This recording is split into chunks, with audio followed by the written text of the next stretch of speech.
yang satu ini logatnya tuh benar-benar Sumatera Barat banget. Dan dia juga pemenang Putri Indonesia 2013. Dia adalah Wulandari Herman. Aku akan ngobrol bersama dengan Wulan seputar perjuangannya Wulan masuk ke dunia modeling dan juga Putri Indonesia 2013.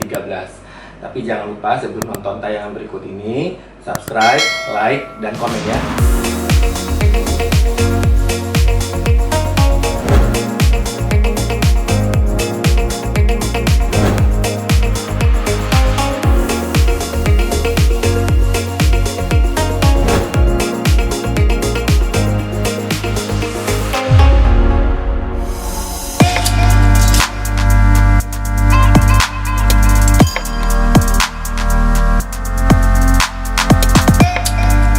Hai Wulan. Hai Kak Panca, apa kabar? Baik. Jadi sama-sama nanya. Aku kalau lihat Kak Panca bawaannya pengen pose. Oh, pengen pose ya? Nah. Wulan kangen nggak Mas Yo? Kalau dibilang kangen pasti ya Kak Panca, karena kayaknya runway itu part of my soul gitu. Yeah. Karena apalagi sekarang dengan kehidupanku menjadi ibu gitu, pasti kangen banget. Tapi ya gimana ya, karena jadi ibu itu kan kerjanya 24 jam ya Kak Panca, jadi udah nggak ada lagi saat memikirkan yang macem-macem gitu, udah fokus sama anak gitu. Kalau kangen iya, tapi nggak yang gimana-gimana banget sih, enggak gitu. Karena aku menikmati banget profesi baruku menjadi ibu. Ya, kalau aku juga kangen banget nih, Sio. Biasanya kan aktifnya di luar kan, meeting, rehearsals ini itu kayaknya, wah ngecek panggung, ngecek model, setting lampu dan musik segala gitu. Itu benar-benar kayak bikin kangen aku gitu. Nah ini kamu dari tapi sekarang semua berubah total ya. Iya, berubah total. Tapi ini insya Allah sementara ya, nanti sementara ya benar. Amin. Semua bisa berjalan dengan lancar gitu. Dari kapan kamu kangennya, Wulan? Sebenarnya kangennya itu sejak aku pindah ke Malaysia. Ya. Karena kan di sini aku seperti orang baru lagi, harus memulai segalanya dengan kayak aku pertama kali pindah dari Padang ke Jakarta. Yeah. When I don't know everyone gitu loh Kak Panca. Jadi ada kerinduan aku gitu. Tapi di sini puji Tuhan banget, mereka sangat welcome aku. Gitu. Jadi aku masih ikut KL Fashion Week, aku masih ikut Ramadan Raya, gitu. Semua runway-nya insya Allah di sini tuh aku masih ikut. Walaupun sedang hamil 7 bulan pun masih runway gitu.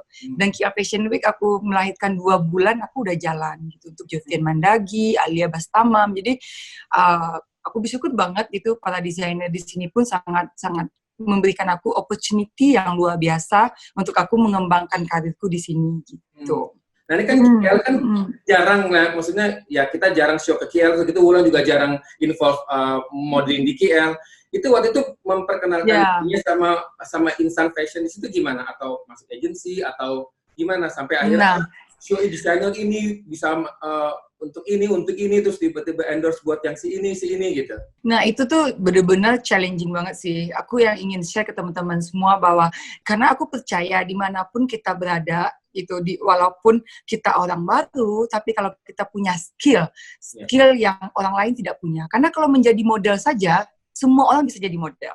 Apalagi dengan kompetisi sekarang, mereka tinggi sedikit, mereka cakepan dikit, mereka show sekali saja profesi udah jadi model.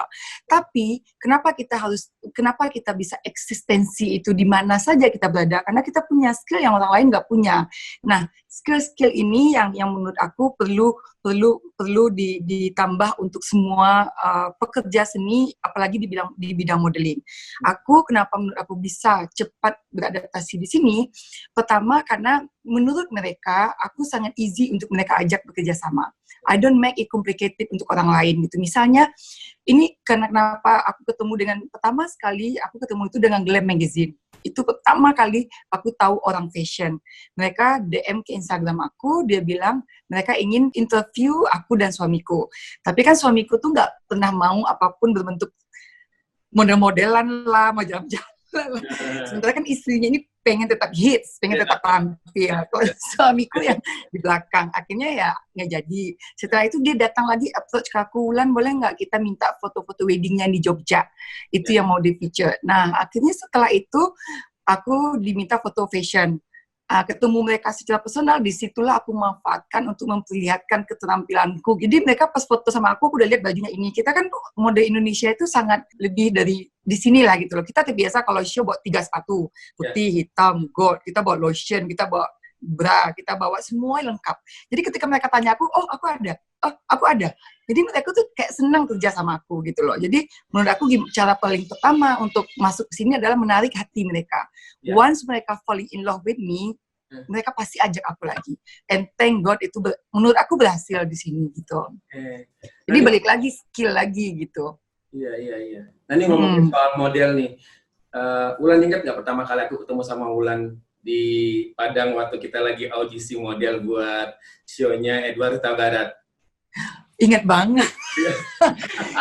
Aku rasa semua orang model di Indonesia pasti tahu nama Panca Makmun. Pasti punya itu tuh adalah target kita untuk di-approve sebagai seorang model Indonesia kalau show Mas Panca. Pastinya aku tahu. Dan aku datang audisinya cukup-cukup ya ampun. Dan kamu kan terpilih waktu itu. Tolong ceritain deh proses kamu masuk ke dunia modeling setelah di Padang. Iya. Boleh dari sebenarnya ini buat teman-teman gitu yang nonton, aku nggak pernah cerita ini ke siapapun. Menurutku belum ada yang interview tentang bagaimana awal perjalananku. Nah, teman-teman mesti wajib nonton ini, apalagi yang memang orang daerah mau berkarir di internasional gitu. Kalau aku awalnya banget itu umur 3 tahun, karena aku tinggal sama nenek di kampung di Pariaman. Jadi nenekku itu ketua PKK. Jadi setiap acara 17-an pasti nenekku ketua tim acara. Nah, aku selalu disuruh tampil gitu, udah dibiasakan dari kecil tampil. Setiap ada pemilihan apapun di Sumatera Barat, aku selalu ikut. Dan selalu, alhamdulillah juara 1. Sampai pada akhirnya orang itu nggak mau kalau aku ikut, dia nggak ikut. Dia bilang pasti Wulan menang. Gitu. Jadi memang dari kecil banget, dari pemilihan antar RT, RW, kecamatan, kabupaten, dan provinsi, akhirnya aku dikirim ke model Indonesianya almarhum Ramli. Itu pertama kali aku ke Jakarta, tahun 2002. Jadi aku melewati prosesnya dari benar-benar dari bawah sampai ke saat ini gitu. Waktu itu sampai bisa ke model Indonesia yang Ramli di Jakarta itu mengikuti proses yang ada di Padang ya? Iya, itu mengikuti proses di Padang, Mas Panca. Ada audisi kabupaten dulu. Aku ikut, aduh deg-degannya udah macam apa gitu kalau aku ingat dulu ya gitu. Aku ngantri, bener-bener ya namanya orang kampung sama nenek, dan aku juga ngomongnya bahasa Indonesianya tuh agak susah gitu, masih ngomong Padang kan. Sekarang aja Mas Panca tahu kan, logat tuh nggak bisa dibuat-buat, tetap aja Wulan yang uni-uni gitu. Terus habis itu di kabupaten menang, akhirnya ke provinsi, jurinya datang Azeti. Aku ingat banget Azeti berputar-putar dari ujung panggung ke ujung sana. Sampai aku pikir, kapan ya aku bisa berputar-putar jadi model yang untuk terakhir gitu ya gitu. Jadi bermimpi si awalnya akhirnya jadi kenyataan. Gitu.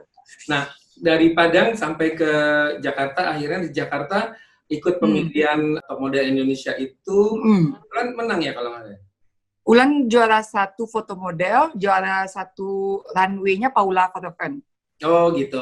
Nah, dari situ mulai startnya gimana sampai menuju menjadi model di Jakarta? Dari situ, aku waktu itu masih kelas 3 SMP. Yeah. Pas finalnya, Wulan malah nggak ikut Eptanas ya, kalau dulu orang bilang pas Eptanas kelas 3 itu kan ada Eptanas menuju SMA. Aku nggak ikut karena aku pemilihan model Indonesia di Grand Sahid di Jakarta.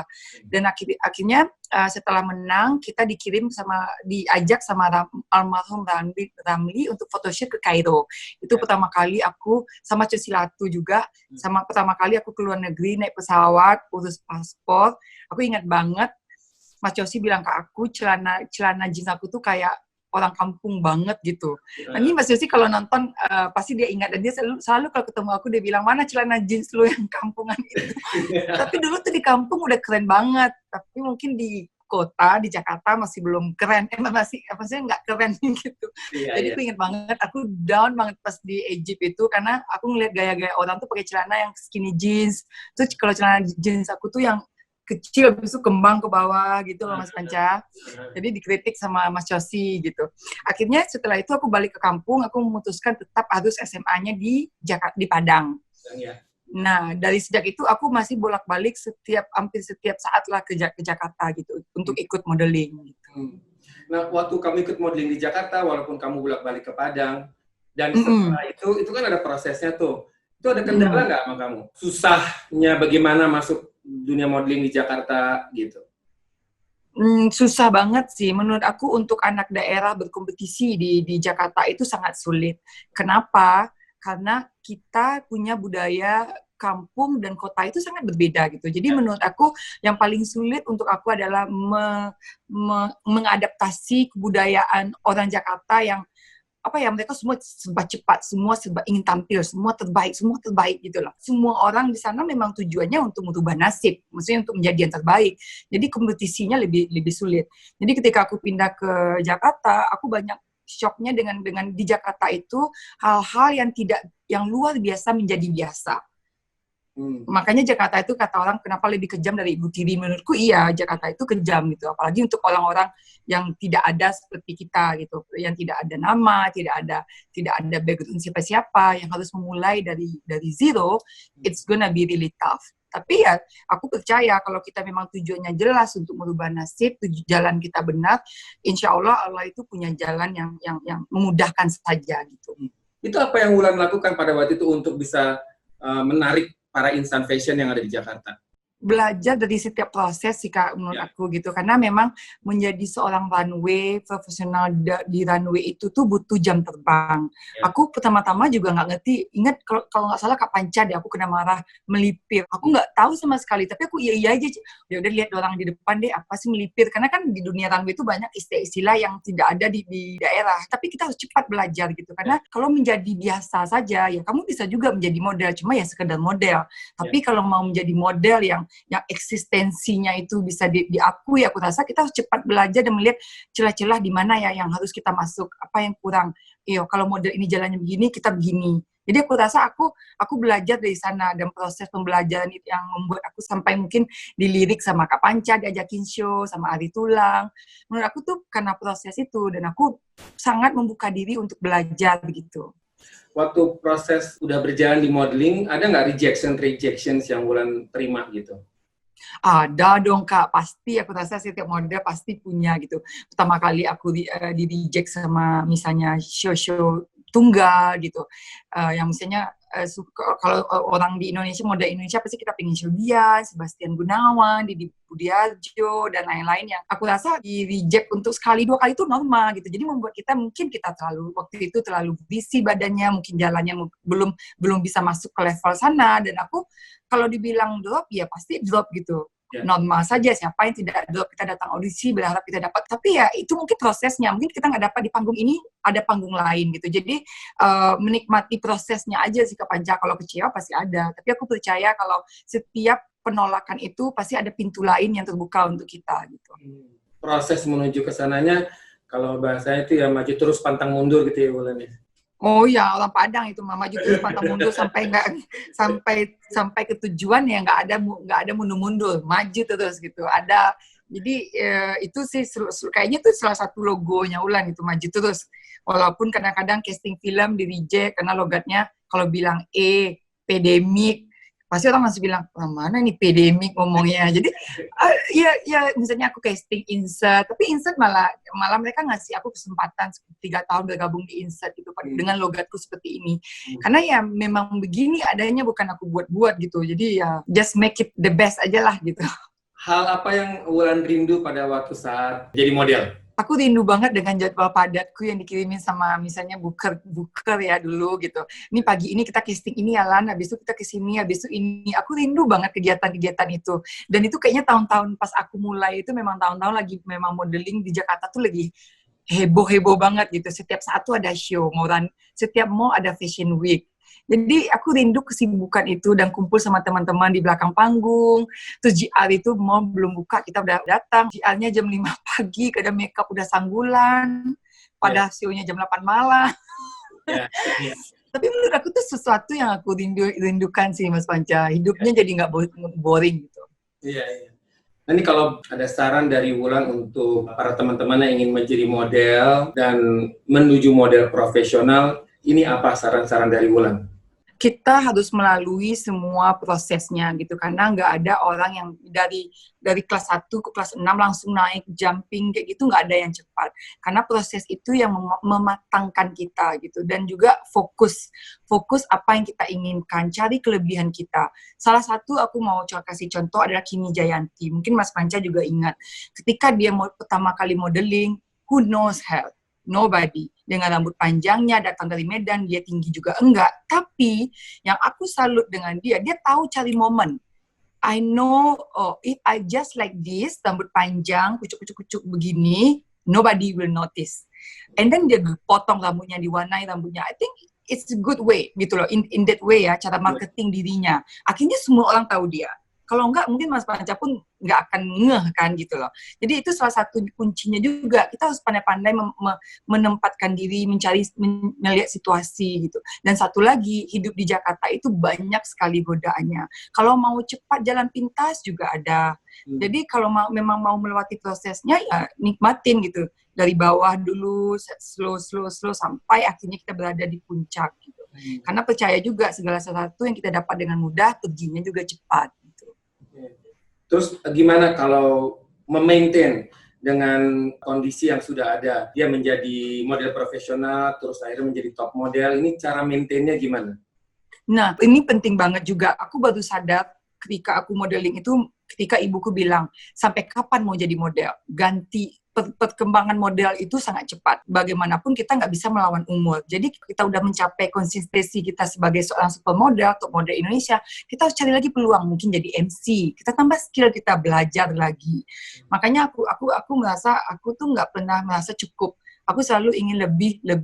Bukan kita serakah, tapi kita harus pandai untuk bagaimana untuk tetap eksis. Karena kalau model terus pasti kegiling sama yang muda-muda gitu.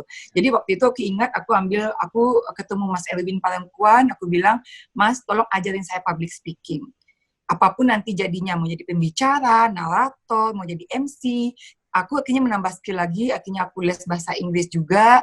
Jadi akhirnya tahapnya setelah aku sampai ke modeling yang aku inginkan, aku tanya ke ibuku, aku mau ikut jadi Putri Indonesia. Nah, dari situlah banyak kesempatan lain terbuka gitu, Kak Panca. Gimana caranya supaya kita bisa kelihatan berbeda sama model yang lain gitu? Kalau misalkan model ini sudah begini, saya pengen berbeda nih supaya orang bisa tahu saya itu seperti kayak begini. Itu gimana caranya? Nah, ini sebenarnya challenging banget nih untuk teman-teman di dunia modeling. Bagaimana kehadiran kita itu, keeksistensian kita itu dilirik sama para fashion industry. Karena memang sulit banget ketika kita runway, kesempatan untuk dilirik orang itu paling hanya beberapa detik. Nah, ini adalah momen-momen yang paling penting berperan dalam profesi kita sebagai model. Nah, ini yang harus kita buat beda gitu. Tapi kenapa dibilang sulit? Karena setiap peragaan busana pasti ada koreografer, misalnya Mas Panca punya peraturan, misalnya kalau show ini di Budi Ajo kita jalannya lurus, habis itu silam.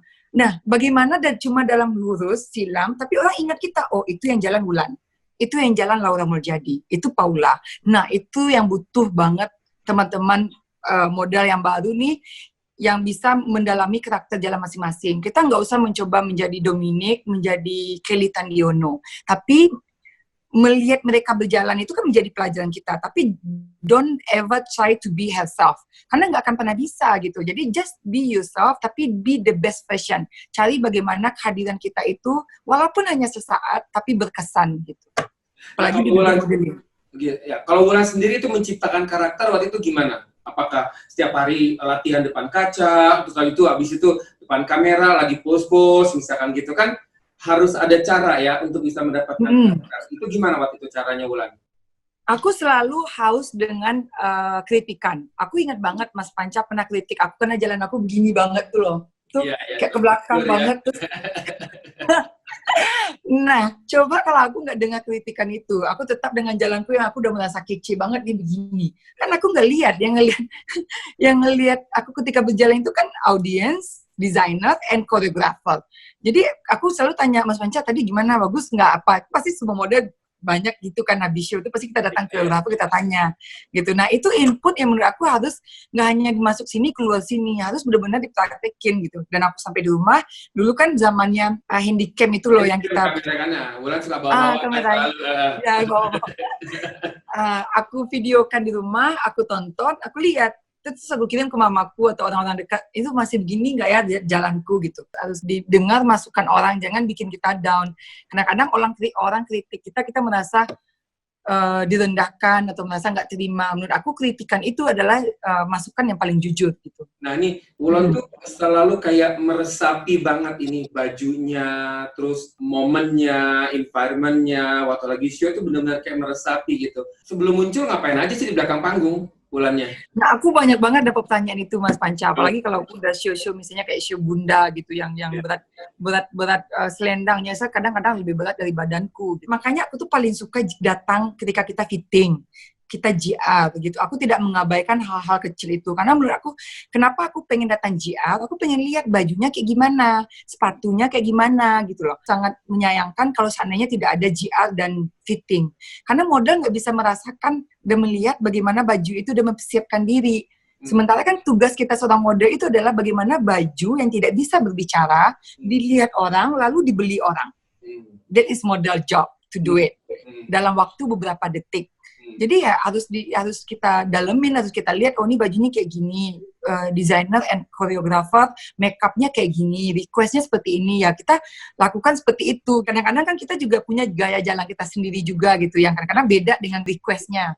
Nah, kita sesuaikan, kita lakukan praktek lagi gitu. Misalnya kayak Obin, pasti show-nya yang nari-nari. Aku tuh paling rindu show Obin juga gitu. Kenapa model itu? Aku paling sebel ya kalau orang dibilang, alah cuma model doang, jalan doang, lu pikir gampang. Dia suruh jualan baju ini nggak bisa ngomong, kadang-kadang sepatu juga kegedean, kadang-kadang ada yang copot, ya nggak sih Mas Panca? Ya. Tapi kita harus tetap cool, looking good, looking beautiful, dan orang harus lihat tuh baju bagus. Itu nggak gampang. Belum tentu loh seorang dokter atau PhD bisa jadi model, bisa pakai heels. So please don't underestimate the model profesi gitu. Karena itu pekerjaan juga sulit, membutuhkan orang-orang pintar untuk berada di sana gitu. Nah, kalau melihat waktu Wulan modeling dulu start pertama kali awal sama melihat modeling yang sekarang nih, apa perbedaannya waktu Wulan start dan dengan model sekarang nih? Banyak banget Mas Panca, banyak banget. Aku pas datang sekarang aku tuh shock ngeliat model-model zaman now yang menurut aku wow, oke. Menurut aku kalau aku nggak ngejudge anything, tapi mereka tuh lebih mudah untuk masuk ke dunia modeling sekarang ketimbang dulu. Dulu ingat nggak Mas Panca kalau kita mau show Acong, aku ingat banget dari Skalten, Mas Panca tuh koreonya aku datang. Aku nggak diterima kalau nggak salah waktu itu. Dan menurut aku tuh dulu tuh susah banget untuk go masuk ke show-show besar. Di sekarang jalan semakin aneh, semakin laku. Menurut aku tuh it's a bit weird. Sekarang jalan yang modern mungkin juga karena eranya. Aku juga nggak ngejudge ya. Karena mungkin sekarang lagi pasarnya kayak gitu. Semakin lu jalan lu kaku, semakin lu kayak patung, lu semakin bagus. I mean, okay, go for head gitu. Tapi menurut aku itu that's not the classic one. Mungkin akan laku untuk sesaat, tapi it's not gonna long last. Menurut aku ya, untuk kita aja ngelihat penonton, ngelihat orang jalan itu kita nggak menikmati. Mungkin hanya sebagian fashion industry saja yang menikmati, tapi in the end, job lu nggak akan hanya jadi model gitu loh. Lu akan ketibas lagi dengan model-model muda. Jadi kita harus menyesuaikan gitu. Kalau memang karir modeling ini is very quick, hanya beberapa saat. Jadi ini step stone-nya kita untuk melirik karir lain kayak MC yang memang waktunya tuh lebih panjang ketimbang walaupun kita tua. Maksudnya udah berumur, kita masih bisa nge-MC. Cuma kalau model kan nggak bisa, gitu. Ya, mungkin dengan eranya sekarang kan memang jalannya berbeda sama waktu era... Ya, beda. Tapi yang paling penting adalah, seperti Wulan tadi bilang, kamu harus bisa mendapatkan karakter kamu sendiri, walaupun dengan era yang seperti sekarang ini, jalan simple, nggak banyak neko-neko, tapi tetap karakter. Karakter itu yang benar-benar harus dipunyai bagi seorang model kan, walaupun dengan era yang seperti sekarang ini. Gitu. Betul. Kita kan harus menyesuaikan juga kan Mas Panca. Maksudnya hidup ini begitu cepat, dunia itu berubah, jadi kita tetap harus menyesuaikan. Tapi balik lagi gitu, aku tuh coba tanya Mas Panca mau model ternama, papan atas, tapi nggak punya attitude, tapi jalannya bagus. Pakai yang mana? Atau model ini agak biasa-biasa saja, tapi attitude-nya baik, dia datang on time, dia sopan santun, mana yang Mas Panca pilih? Aku pilihnya yang attitude-nya baik. Karena Ya, attitude baik. attitude-nya baik, walaupun dia jalannya tidak secanggih yang canggih ini, itu masih bisa di-build. Karena dia punya attitude yang baik. Tapi kalau udah canggih terus attitude yang nggak baik, udah nggak ada yang bisa dirubah lagi. Jadi ya lebih baik, ya, seperti kamu bilang tadi, go to hell kan? Ya, exactly. Ya benar kan?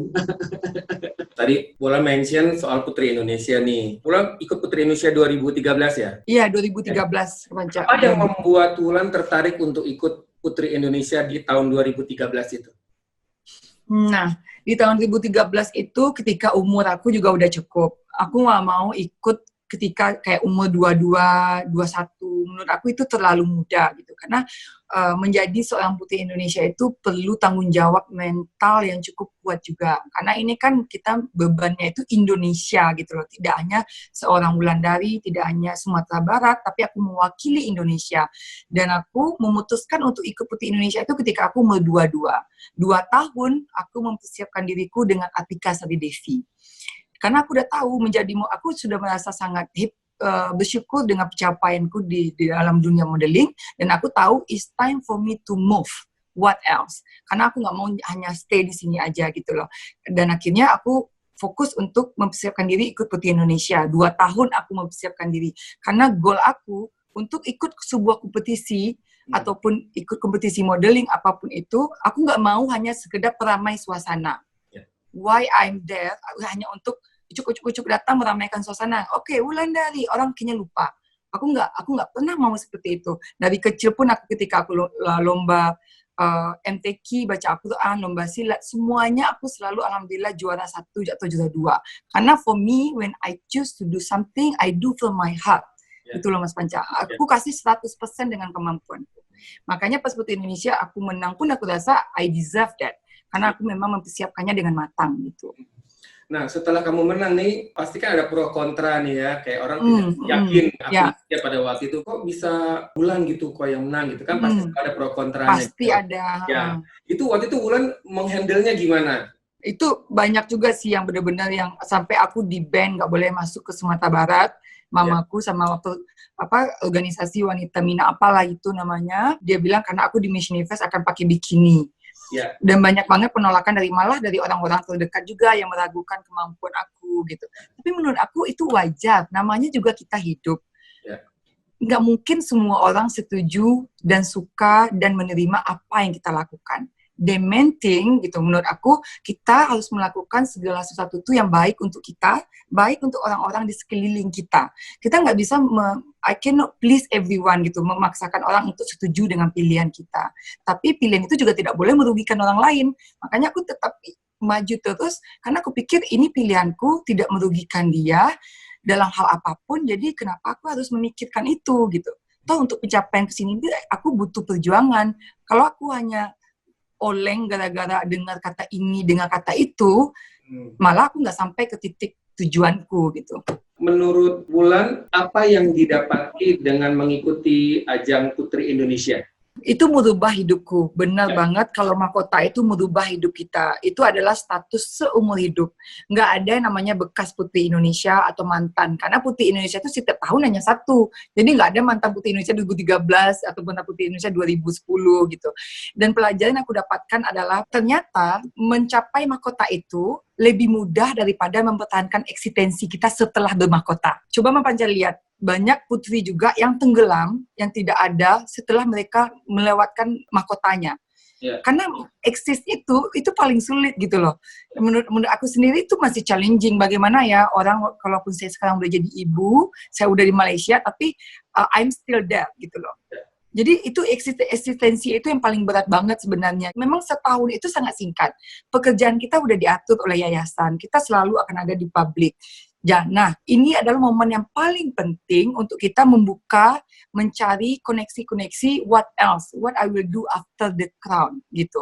Aku banyak banget bertemu dengan orang-orang yang akhirnya membantu jalanku setelah aku tidak bermahkota. Aku juga mendapat pelajaran bahwa sebenarnya mahkota itu membuat kita menjadi pribadi yang jauh lebih baik lagi, rendah hati lagi gitu. Karena pasti orang pengen foto sama kita, pengen peluk kita sebagai seorang putri. Jadi jangan membuat diri kita seolah-olah ratu. Oh, I'm the queen. No, you are not gitu loh. Kamu tuh punya semua orang. Harusnya kamu lebih warm, kamu yang lebih datang. Oh, Mbak mau foto, sini foto sama saya. Jangan kita meratu-ratu. Why?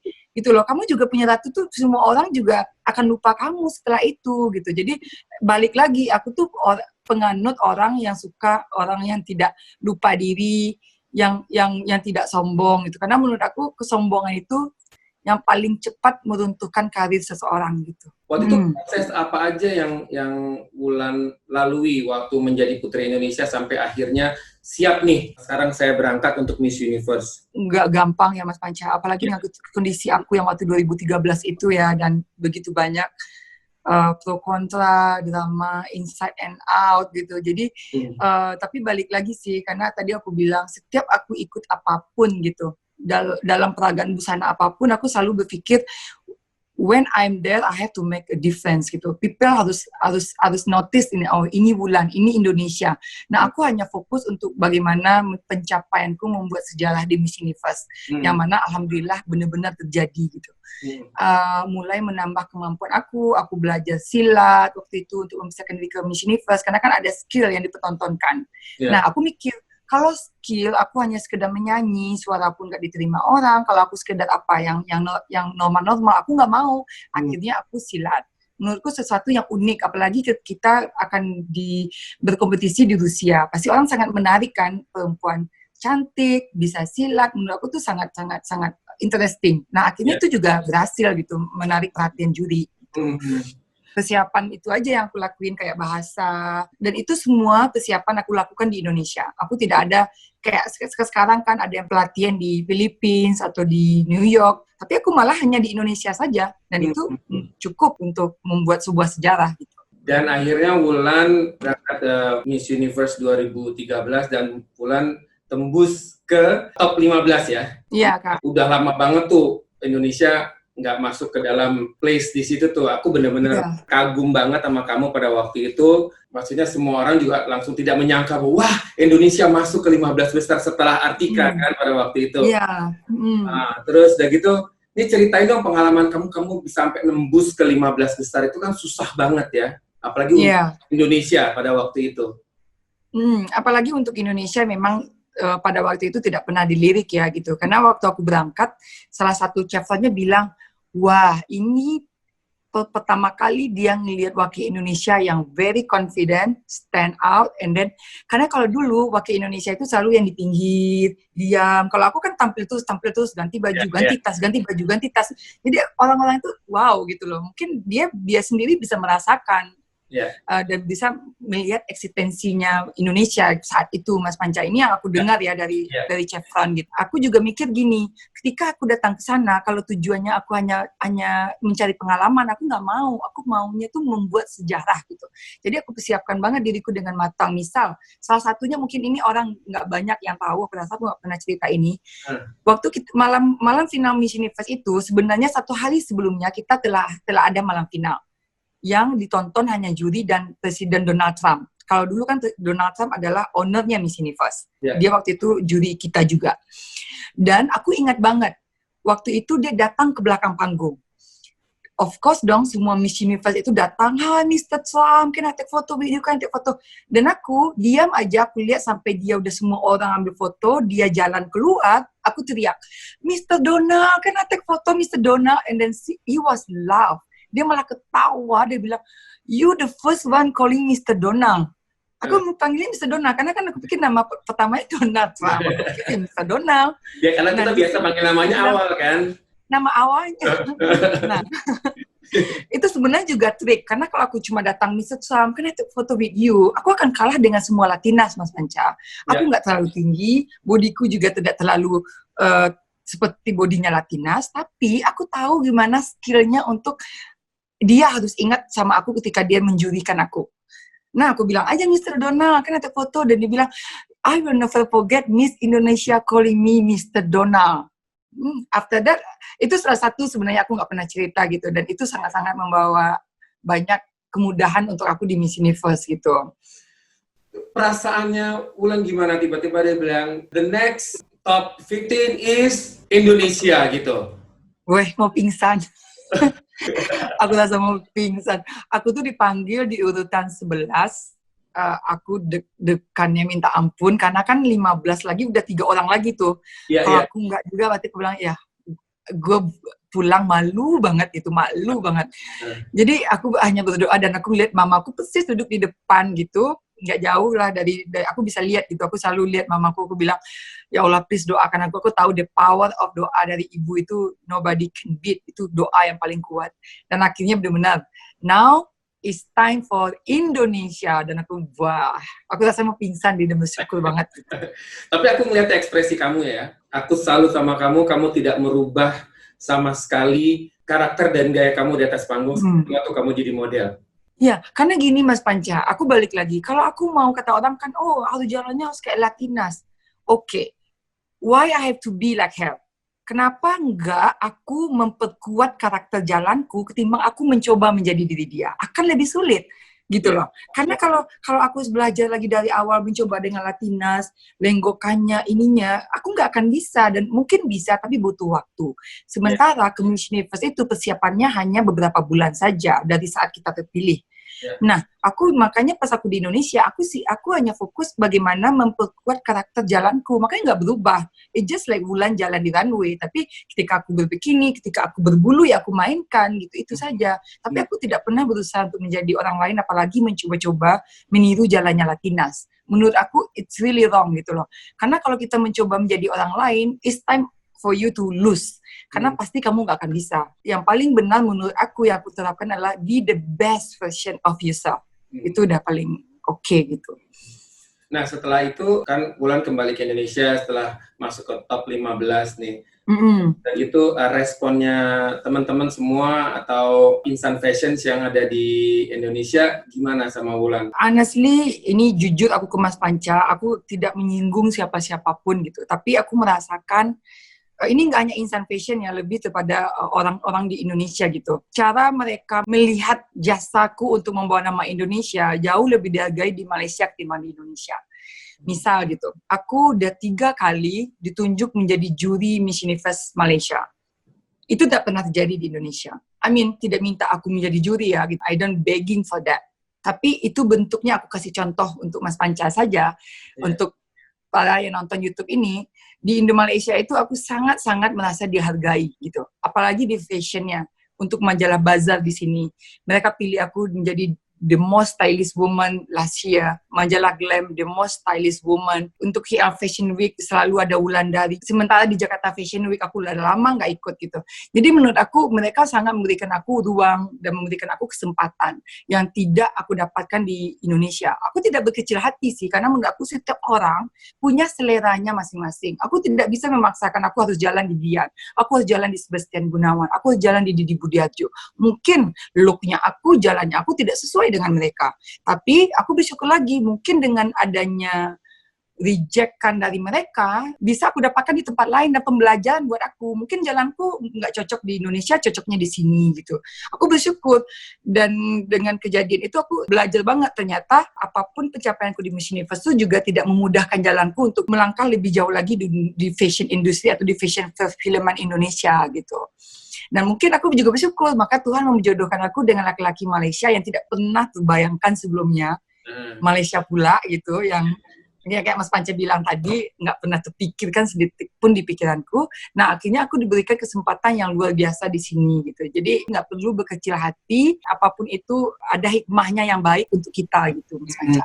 Nah, akhirnya Wulan bersama dengan Atika bikin beauty camp kan? Nah, ya, beauty camp, Atika Wulandari. Tolong ceritain juga apa sih itu beauty camp, karena rata-rata kan kalau model maunya bukanya modeling school atau misalkan pengembangan pribadi untuk apa, tapi ini beauty camp. Kenapa mesti beauty camp gitu? Sebenarnya itu salah satu bentuk aku dan Atika meneruskan rantai kebaikan orang-orang di sekeliling kita waktu mereka menolong aku dan Atika di ajang Miss Universe.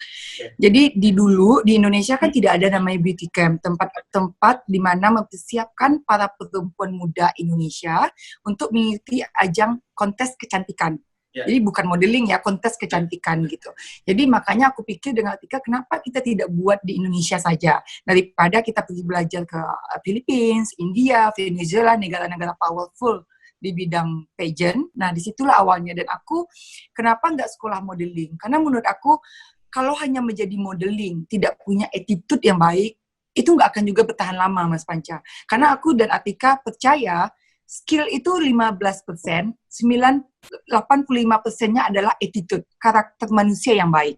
Makanya di Atika Wulandari itu ada namanya mata pelajaran budi pekerti. Karena menurut aku, zaman now, di mana hal-hal yang berbau etika, sopan santun, tenggang rasa, keindonesian kita itu semakin menipis dengan eranya anak-anak sekarang. Aku tidak ngejudge, karena aku juga punya adik era zaman now yang aku lihat sendiri, wow, beda banget ya dengan aku yang dulu tumbuh dengan seumur dia dengan sekarang aku lihat gitu. Jadi aku pengen lagi membentuk wanita-wanita Indonesia yang di beauty camp ini, apapun nanti pilihan karirnya, profesinya, tapi mereka mempunyai karakter manusia yang baik. Misalnya dia ingin jadi putri Indonesia, ketika dia terpilih, dia masih punya attitude kebaikan untuk orang-orang banyak. Karena kemenangan kita, kesuksesan kita mudah sekali membuat kita menjadi pribadi yang lupa diri. Itu terjadi juga sama aku. Pasti ketika mahkota di kepala kita, ketika semua mata tertuju pada kita, akhirnya dagu pun terangkat. Tapi aku sadar, mahkota, kesuksesan ini hanya sesaat. Tapi yang diingat orang adalah kebaikan kita, budi pekerti kita, gitu, attitude kita. Makanya di Atika Wulandari kita fokus membangun para generasi muda Indonesia yang berkarakter, yang mempunyai skill, tapi tidak melupakan keindonesiaan kita, gitu. Nah, kalau bisa Wulan kasih tips teman-teman nih yang mau ikut kontes kecantikan, apapun kontes kecantikan itu yang ada di Indonesia. Ya, menurut aku ada beberapa orang yang ikut tiba-tiba menang tanpa persiapan. Nah, itu mungkin garis nasibnya dia dan Dewi Fortuna lagi di dia aja. Tapi alangkah baiknya sebelum kita ikut apapun kompetisi itu, kita mempelajari, mempersiapkan diri. Karena aku dan Atika itu tipikal orang kalau mau perang, kita pasti bawa pistol. Selain pistol, kita bawa lagi pisau. Selain pisau, kita bawa lagi tombak. Jadi senjata itu perlu. Mau ikut apa saja gitu. Jadi kalau hanya sekedar, ikut deh tahun ini Putri Indonesia, padahal belum pernah ikut beauty camp, nggak pernah sekolah modeling. Kan untung kalau situ menang. Kalau kagak ya buang-buang waktu, buang-buang tenaga. Why? Kenapa nggak sekali mempersiapkan diri? Kalau mau ikut, sebelumnya pelajari dulu sejarahnya, kompetisi apa yang mau diikutin. Aku miris. Ada putri Indonesia pernah datang ke aku, kita ngomong, dia saja tidak tahu siapa putri Indonesia 2012, 2004, 2011. Gimana kita mau ikut sesuatu kalau kita nggak tahu sejarahnya? Sama aja gini Mas Panca, kita udah tahu nih mau jadi dokter. Otomatis dong pas kita SMA kita pilihnya IPA bukan IPS. Itu persiapannya. Nah sama kayak kita mau ikut Putri Indonesia, masa kita nggak tahu sih sejarahnya Putri Indonesia, siapa ownernya, apa goalnya Putri Indonesia. So you need to know gitu loh. Makanya harus belajar. Jadi jangan ucuk-ucuk ikut. Kalau menang syukur, kalau kalah ya sudah. Ya udah segitu juga Tuhan ngasih hadiahnya gitu. Di Atika Wulandari ini apa aja yang teman-teman bisa dapat ikut di beauty camp-nya Atika Wulandari? Di Atika Wulandari ini memang kita menyeleksi hanya 20 minimum dalam satu batch. Karena memang kenapa hanya 20? Kita menerima begitu banyak aplikasi dari seluruh Indonesia. Tapi yang mengajar intinya itu adalah Atika dan Wulan. Kita mau full. Kenapa 20 ini? Biar kita bisa satu-satu mendalami karakter mereka. Melihat apa sih, ini kadang dia ingin ikut Putri Indonesia, padahal looknya itu Miss Indonesia. Jadi kita berusaha untuk mendalami itu. Jadi biar nggak terjadi kesia-siaan hanya sekedar ikut tapi hasilnya zero gitu. Jadi salah satunya yang didapatkan adalah satu di Atika Wulandari itu adalah beauty camp. Dan mereka akan tinggal bersama kita selama 3 hari 3 malam. Dia akan fasilitasi dengan beberapa fasilitator, tidak hanya Atika dan Wulandari, tapi ada public speaking juga, table manner, terus ada untuk kita perempuan juga harus tahu bagaimana menyelamatkan diri, kalau terjadi apa-apa, ada kayak skill karate gitu loh Mas Panca.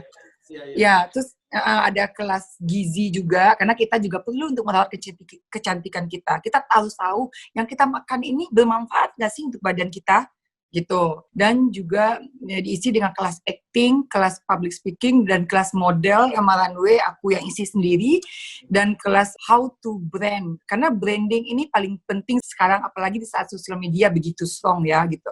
Jadi itu adalah one stop place, di mana kamu belajar everything, semuanya di dalam satu tempat bersama fasilitator yang kami pilih. Semua yang Wulan capai nih, model di Indonesia, sekarang punya beauty camp, kemudian udah menikah, punya anak. Ini apa lagi yang Wulan ingin capai nih setelah ini? Banyak sekali Mas Panca. Aku itu percaya kalau kehadiran anak, kehadiran suamiku tidak meredupkan mimpi-mimpiku yang lain. Gitu. Nah, salah satunya adalah aku baru membangun yayasan yang bernama Love for Others. Bagaimana mencintai orang lain gitu di Malaysia dan di Indonesia. Dalam waktu kurang dari sebulan kita telah membantu lebih dari 1.000 orang tenaga kerja Indonesia, tenaga kerja Bangladesh, dan juga Aceh. Kita kirimkan kasur, selimut, makanan, Bogor, Bandung. Banyak sekali ternyata saudara-saudara kita yang hidup di bawah garis-garis kemiskinan yang perlu bantuan gitu. Ini adalah organisasi yang aku bangun, Panggilan Hati. Awalnya hanya pakai uang sendiri. Tapi lama-lama banyak juga yang minta bantuan, minta uang suami. Lama-lama suami pun udah mulai, kamu ini mau menghabiskan segalanya. Mulailah aku open donasi. Dan aku beruntung kegiatan ini aku mulai dengan 5 perempuan hebat di Indonesia, di Malaysia yang menikah dengan orang Malaysia gitu. Dan mereka lah yang bekerja untuk memberikan donasi mulai dari mertua masing-masing, kakak ipar. Jadi semuanya kita ajak untuk berdonasi, dan sekarang alhamdulillah open donation banyak banget publik dari Indonesia, dari Malaysia yang bersedekah melalui kita. Gitu. Kita bersedekah dimulai dari 10.000 sampai dengan 50.000 atau berapapun. Itu kalau ada teman-teman yang sekarang mendengar di YouTube ini, kalau mereka mau mendonasi itu gimana caranya ke Wulan? Ya, banyak banget yang nanya kayak gini. Semoga teman-teman nonton YouTube ini dan tahu cara berdonasi dengan kita mudah sekali. Di Indonesia, di Jakarta ada PIC-nya, di Sumatera Barat ada PIC-nya, di Aceh, di mana-mana rata-rata kita punya PIC. Kalau mau menyumbang dana, bisa melewati BCA untuk Indonesia ya, atau menyumbang beras. Yang paling penting adalah beras untuk kami dan susu bayi gitu. Nah, itu bisa mendm Instagram aku atau langsung ke Everything is Love for Others. Wulan, terima kasih udah ngobrol-ngobrol di sini sama aku, udah sharing juga buat teman-teman. Semoga nih impiannya Wulan yang selanjutnya ini akan benar-benar terwujud. Memang udah terwujud, tapi masih ada impian yang lain yang Wulan inginkan. Insya Allah semua akan tercapai seperti yang sudah Wulan impikan. Oke Mas Panca, terima kasih banyak. Teman-teman jangan lupa like, subscribe, and share ini link ke teman-teman yang lain, oke? Thank you. Oke, thank you Wulan. Bye. Bye. Nah, teman-teman udah lihat kan obrolan aku bersama dengan Wulandari Herman, Putri Indonesia 2013. Wulan benar-benar punya perjuangan yang tinggi banget untuk menjadi seorang model dan juga bisa menembus dan menjadi pemenang Putri Indonesia 2013. Semoga ini bisa menjadi inspirasi buat teman-teman ya. Tapi jangan lupa subscribe, like, dan komen. Terima kasih.